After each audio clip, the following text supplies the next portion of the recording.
പ്രതികരണവേദിയുടെ പുതിയ എപ്പിസോഡിലേക്ക് ഏവർക്കും ഹൃദയപൂർവ്വം സ്വാഗതം. ഇന്നത്തെ എപ്പിസോഡിൽ നാം ചർച്ച ചെയ്യുന്നത് ബീഫ് നിരോധനവുമായി ബന്ധപ്പെട്ട്, ഗോവധ നിരോധനവുമായി ബന്ധപ്പെട്ട് ചില നിയമങ്ങൾ അടുത്ത കാലത്ത് കേന്ദ്ര പരിസ്ഥിതി മന്ത്രാലയം പുറത്തിറക്കുകയുണ്ടായി. ഇതുമായി ബന്ധപ്പെട്ട ഒട്ടനവധി വിവാദങ്ങൾ നാട് നീളെ ചർച്ച ചെയ്യപ്പെടുമ്പോൾ ഇതേക്കുറിച്ചുള്ള പ്രതികരണവേദിയുടെ അഭിപ്രായം ഇവിടെ അറിയിക്കുകയാണ്. BJP ഗവൺമെന്റ് അധികാരത്തിൽ വന്നു കഴിഞ്ഞാൽ എന്ത് സംഭവിക്കുമെന്ന് ഇവിടുത്തെ ന്യൂനപക്ഷങ്ങൾ വർഷങ്ങളായി ഭയപ്പെട്ടിരുന്നു. അത് ഇവിടെ സംഭവിച്ചു, അഥവാ സംഭവിക്കാൻ തുടങ്ങുന്നു എന്നുള്ളതിൻ്റെ സൂചനയായിട്ടാണ് രാജ്യവ്യാപകമായ ഈ ഗോവധ നിരോധന നീക്കത്തെ ഇവിടുത്തെ ന്യൂനപക്ഷങ്ങൾ മനസ്സിലാക്കുക. അതായത് സുപ്രീം കോടതി നൽകിയ ഒരു നിയമത്തിൻ്റെ നിർദ്ദേശത്തിന്റെ പിൻബലത്തിലാണ് ഇപ്രകാരം ഒരു നിയമം നിർമ്മിച്ചത് എന്നാണ് കേരളത്തിൽ ഈ നിയമത്തിന് വേണ്ടി കുഴലൂതുന്നവര് വാദിക്കുന്നത്. സുപ്രീം കോടതിയെ നോക്കുകുത്തിയാക്കി സുപ്രീം കോടതിയുടെ നിർദ്ദേശങ്ങളെ കാറ്റിൽ പറത്തിക്കൊണ്ടാണ് കേന്ദ്ര പരിസ്ഥിതി മന്ത്രാലയം ഈ നിയമം നിർമ്മിച്ചത് എന്ന് പ്രഥമ ദൃഷ്ട്യാ മനസ്സിലാക്കാൻ സാധിക്കും. ഇന്ത്യയിൽ നിന്ന് നേപ്പാളിലേക്കും ബംഗ്ലാദേശിലേക്കും കന്നുകാലികളെ കൊണ്ടുപോകുന്നതിനെ നിയന്ത്രിക്കുന്നതിന് നിയമം നിർമ്മിക്കണം, അത് 3 മാസത്തിനുള്ളിൽ അതിനുള്ള നിർദ്ദേശം സമർപ്പിക്കണം എന്നാണ് സുപ്രീം കോടതി പറഞ്ഞത്.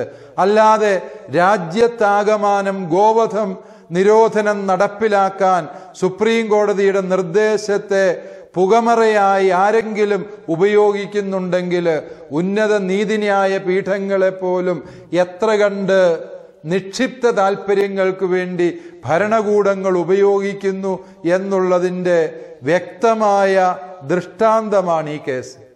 എന്ന് മാത്രമല്ല, കഴിഞ്ഞ ജനുവരി മാസത്തിൽ ഇന്ത്യയൊന്നാകെ ഗോവധ നിരോധനം നടപ്പിലാക്കാൻ നിർദ്ദേശം കൊടുക്കണമെന്ന് ചീഫ് ജസ്റ്റിസ് അധ്യക്ഷനായ ബെഞ്ചിന് മുമ്പാകെ സുപ്രീം കോടതിയിൽ ഒരു വ്യക്തി കേസ് ഫയൽ ചെയ്തത്. അതിന് ചീഫ് ജസ്റ്റിസിന്റെ ബെഞ്ച് നൽകിയ നിർദ്ദേശം വളരെ വ്യക്തമാണ്. ഇപ്രകാരം ഒരു നിർദ്ദേശത്തിന്റെ ആവശ്യം എന്താണ്? അത് വ്യക്തിയുടെ ഭക്ഷണ സ്വാതന്ത്ര്യത്തിന്മേലുള്ള കടന്നുകയറ്റമാണ് എന്നാണ് സുപ്രീം കോടതി നിർദ്ദേശിച്ചത്.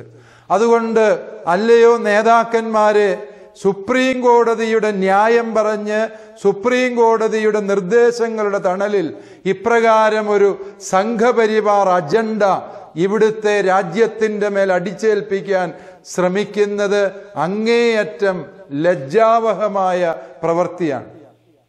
വീണ്ടും എന്തുകൊണ്ട് ഈ നീക്കം അപലപനീയം എന്ന് പറയുന്നു എന്ന് നാം ചിന്തിക്കേണ്ടതാണ്. ഇന്ത്യയുടെ ഭരണഘടന ഇവിടുത്തെ പശുക്കൾ തിന്നു തീർക്കുന്ന അവസ്ഥ സംജാതമാകരുത്. ഭരണഘടനയെ പശു തിന്നു എന്ന് പറയുന്നത്, അതിനെ ഇവിടുത്തെ ജനാധിപത്യ വിശ്വാസികള് നിർലജ്ജം നോക്കി നിന്നു എന്ന് പറയുന്നതിൻ്റെ ഭാഗമാകാൻ ഇവിടുത്തെ ജനാധിപത്യ വിശ്വാസികൾക്ക് ഇടവരരുത് എന്ന ലക്ഷ്യത്തോടു കൂടിയാണ് പ്രതികരണവേദി ഈ വിഷയത്തിൽ സംസാരിക്കുക. ഓർക്കുക, ഇതുവരെയും ഒരു മതത്തിൻ്റെ വിശ്വാസം മാത്രമായിരുന്ന പശു എന്ന വിഷയം അത് രാജ്യത്തിൻ്റെ നിയമമാക്കി മാറ്റുമ്പോൾ, ഒരു മതത്തിൻ്റെ വിശ്വാസത്തെ രാജ്യത്തിൻ്റെ മുഴുവനും നിയമവ്യവസ്ഥിതിയുടെ ഭാഗമാക്കി മാറ്റുമ്പോൾ അതാണ് ഫാസിസം എന്ന് പറയുന്നത്. ഭുവനേശ്വർ സമ്മേളനത്തിൽ ഒരു രാഷ്ട്രം, ഒരു സംസ്കാരം, ഒരു പാർട്ടി എന്നുള്ള പ്രമേയം ഭരണകക്ഷി പാസാക്കിയപ്പോൾ അതിൽ ഇപ്രകാരമുള്ള ചില നയങ്ങളും നിലപാടുകളും ഉണ്ടായിരുന്നു എന്ന് തിരിച്ചറിയാൻ ജനാധിപത്യ വിശ്വാസികൾ വൈകിപ്പോയി എന്നതാണ് ദുഃഖകരമായ സത്യം. അതായത് പശുവിനെ ആദരിക്കുന്നവർക്ക് ആദരിക്കാം, പന്നിയെ ആദരിക്കുന്നവർക്ക് ആദരിക്കാം, ആടിനെ ആദരിക്കുന്നവർക്ക് ആദരിക്കാം, കോഴിയെ ആദരിക്കുന്നവർക്ക് ആദരിക്കാം. അത് ഈ രാജ്യത്തെ ഭരണഘടന പൗരന്മാർക്ക് നൽകുന്ന അവകാശം. ആ അവകാശം ഒരു മതവിശ്വാസവുമായിട്ടോ സംസ്കാരവുമായിട്ടോ പ്രദേശവുമായോ ബന്ധപ്പെട്ട വ്യത്യസ്തതകളെ ഭരണഘടന മാനിക്കുന്നു. പക്ഷേ ഒരു പ്രദേശത്തിൻ്റെയോ ഒരു മതത്തിൻ്റെയോ വിശ്വാസത്തെ രാജ്യവ്യാപകമായി അടിച്ചേൽപ്പിക്കാൻ ശ്രമിക്കുമ്പോൾ അത് അപകടകരമായ സ്ഥിതിവിശേഷമുണ്ടാക്കും. അല്ലെങ്കിൽ തന്നെ സംഘപരിവാർ ശക്തികൾക്ക് മുന്നിൽ പശുവിൻ്റെ ജീവന്റെ 100-1 വില പോലും ഇവിടുത്തെ ദളിതന്റെ ജീവനോ ന്യൂനപക്ഷ വിശ്വാസികളുടെ ജീവനോ വിലയില്ല എന്നവർ തെളിയിച്ചു കഴിഞ്ഞതാണ്. ഗുജറാത്തില്, ഉത്തർപ്രദേശില്, ഒറീസയില് പശുവിനെ വാഹനത്തിൽ കടത്തിക്കൊണ്ടുപോകാൻ ശ്രമിച്ച ദളിതരെയും ന്യൂനപക്ഷ വിശ്വാസികളെയും അടിച്ചുകൊന്ന ചരിത്രമുള്ള നാട്ടില് അത്തരം ഗുണ്ടായിസങ്ങൾക്കും അത്തരം സംഘടിതമായ തെമ്മാടിത്തങ്ങൾക്കും ഇനി രാജ്യവ്യാപകമായ നിയമപരിരക്ഷ നൽകുന്നു എന്ന വലിയ അപകടമാണ് ഇതിലൂടെ സംഭവിച്ചിരിക്കുന്നത്. മറ്റൊരു ഭാഷയിൽ പറഞ്ഞാൽ രാജ്യത്തിൻ്റെ മതേതരത്വം അപകടകരമായ അവസ്ഥയിലേക്ക് നീങ്ങുകയാണ്. പശുവിൻ്റെ പേരിൽ രാജ്യത്തെ മതേതരത്വം അപകടത്തിലാകുന്ന സ്ഥിതിവിശേഷം ഇവിടെ സംജാതമായി.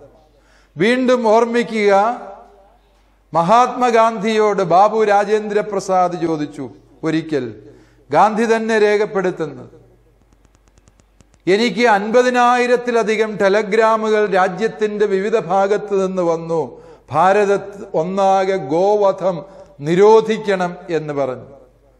മഹാത്മാവായ ഗാന്ധി പറഞ്ഞു, ഞാൻ പശുവിനെ ശുശ്രൂഷിക്കാൻ ഇഷ്ടപ്പെടുന്ന വ്യക്തിയാണ്. പക്ഷേ പശുവിനോടുള്ള എൻ്റെ ആദരവ് ഇന്ത്യയിലെ എല്ലാ ജനങ്ങളും പങ്കുവയ്ക്കണം എന്ന് ഞാൻ പറയുന്നിടത്ത് ഞാൻ ഭാരതീയനല്ലാതാകും. ഭാരതത്തിന്റെ മതേതരത്വം അപകടത്തിലാകുന്നു. ഗാന്ധി രാജേന്ദ്ര പ്രസാദിനോട് തിരികെ ഒരു ചോദ്യം ചോദിക്കുന്നുണ്ട്. അല്ലയോ ബാബുജി, താങ്കൾ ആലോചിച്ചു നോക്കുക, നാം ഇപ്രകാരം ഒരു നിയമമുണ്ടാക്കിയാൽ പാകിസ്ഥാനിലെ ശരീഅത്ത് നിയമം അനുസരിച്ച് അവിടുത്തെ ഹൈന്ദവർക്ക് അമ്പലങ്ങളിൽ പോകാൻ പാടില്ല എന്നവർ നിയമമുണ്ടാക്കിയല്ലേ?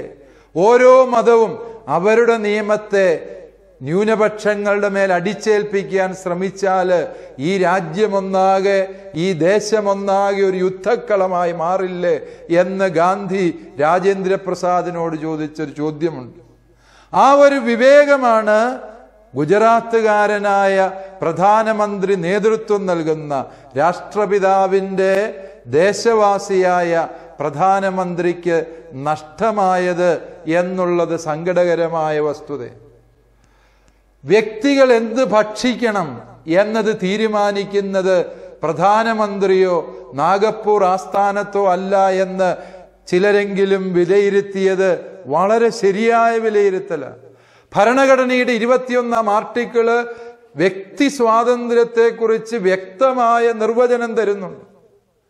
വ്യക്തികൾക്ക് എന്ത് ധരിക്കണം, എന്ത് ഭക്ഷിക്കണം എന്ന് തീരുമാനിക്കാൻ അവകാശമുണ്ട്.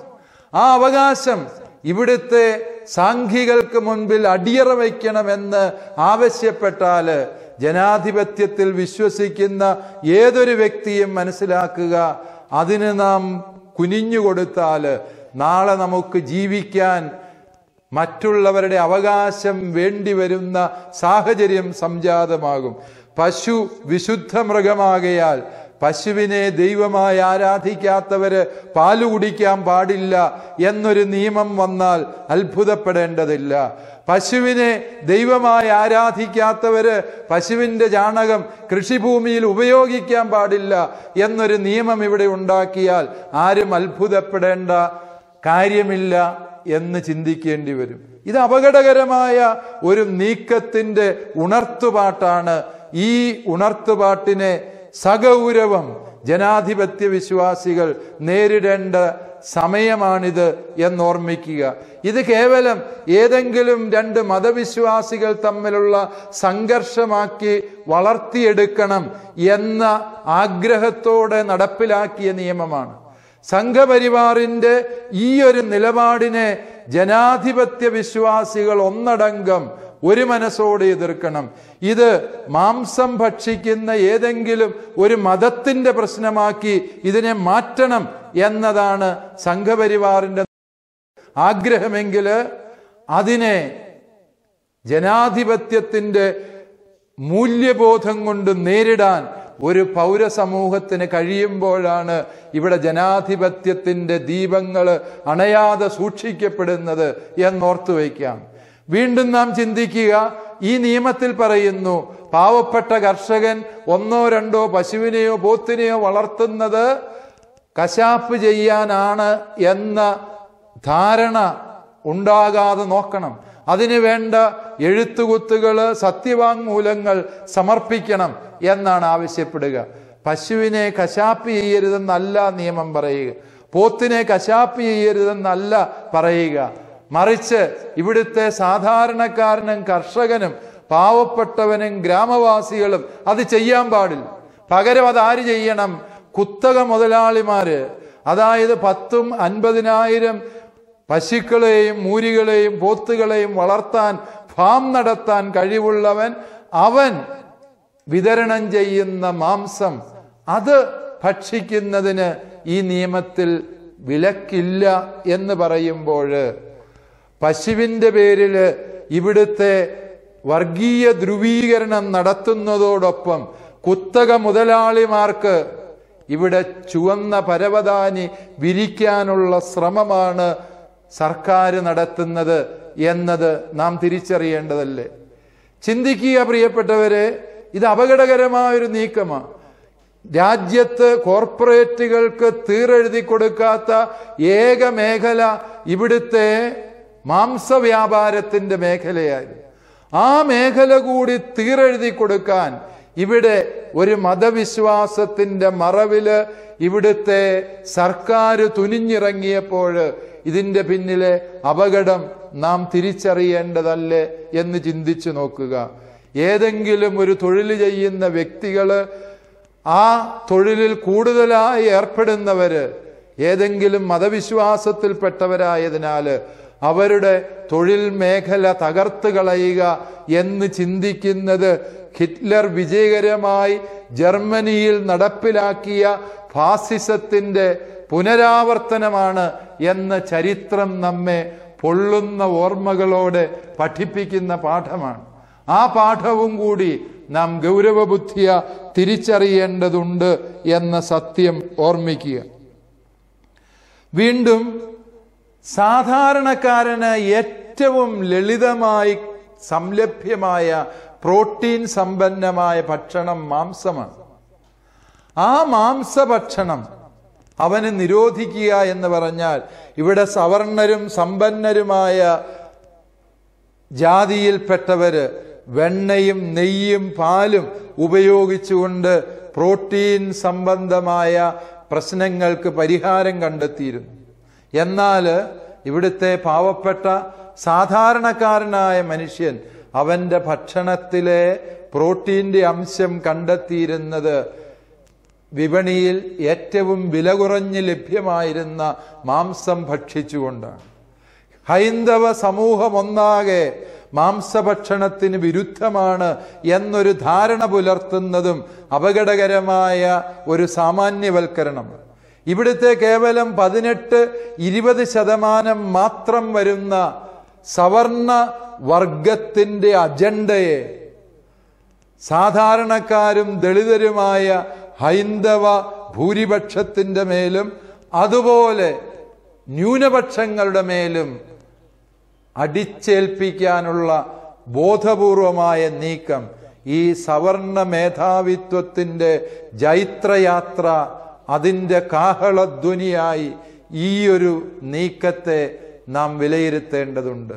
മതത്തിനപ്പുറത്ത് ഈ ഒരു സത്യത്തെ വിലയിരുത്തുമ്പോൾ ഭാരതം മറ്റൊരു താലിബാൻ ആകാതിരിക്കാൻ വേണ്ടി ജനാധിപത്യ വിശ്വാസികൾ ഒറ്റക്കെട്ടായി അണിനിരക്കണം.